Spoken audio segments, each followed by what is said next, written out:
आगा सलमान का शतक एक तरफ, लेकिन द किंग बाबर आजम का कैच एक तरफ। ओए होए होए होए होए, बाबर आजम ने जो कैच पकड़ा है ना, वो कैच नहीं पकड़ा बल्कि वो मैच पकड़ा। और आप देख लें, चमारा विक्रमा 39 रन पे सेटल खड़े थे और हारिस रऊफ बॉलिंग के ऊपर आए और उन्होंने बॉल किया, सीधा एज लगा और स्लिप के ऊपर बाबर आजम खड़े थे।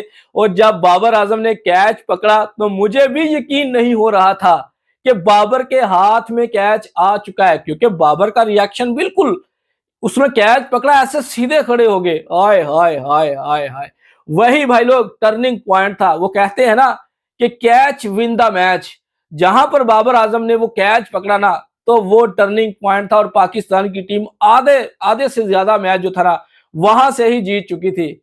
और कोई समय होता था जब जॉन्टी रॉड साउथ अफ्रीका के इस तरह के कैच पकड़ते थे, लेकिन बाबर आजम ने तो आज पूरे वर्ल्ड को हैरान कर दिया कि भाई लोग बाबर आजम की इतनी फिटनेस।